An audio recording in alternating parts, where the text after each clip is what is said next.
Don't think we're going to stay quiet about everything that's been done. We understand what's going on. We don't use the majority of the water. Proudly, openly stated that he was shilling himself out for industry.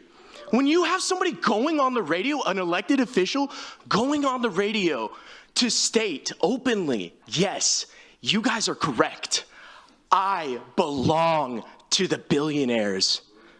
What are we supposed to do? Yeah, it was rolling Beretta, I'll say it. It was rolling Beretta. As someone born and raised here along the Gulf Coast and in Corpus Christi, I have watched our city become increasingly shaped by the interest of fossil fuel industry. We cannot claim to be preparing for the future while continuing to deepen our dependence on the very industries accelerating our climate crisis. For many of us, giving up on our home is not an option. To be clear, the roughly 3% of actual residents that work on Refinery Row, they are our family.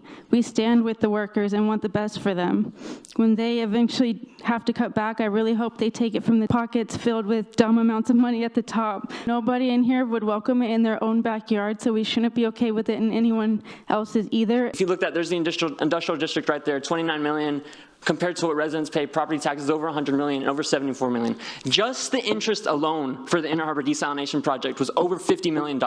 So when you say that we need these projects for economic drivers, us residents are saying it is not equitable because residents subsidize their water rates, and then also through these industrial district agreements, it's just not fair.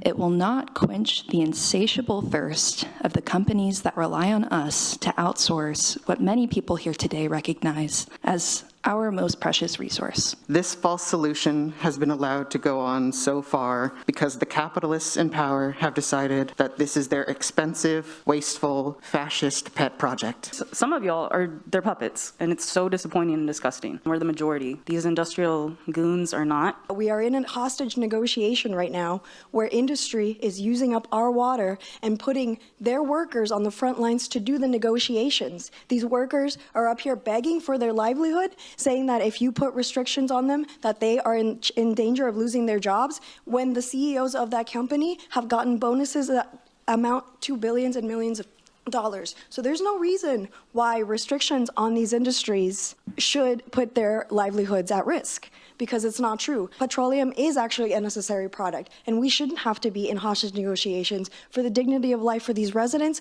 against the products that we need. But we don't need to produce petroleum at a rate that produces infinite profits. We can just produce what we need. But this is an example of nationalizing our resources. Anyway, join DSA. Proud socialist. Thank you.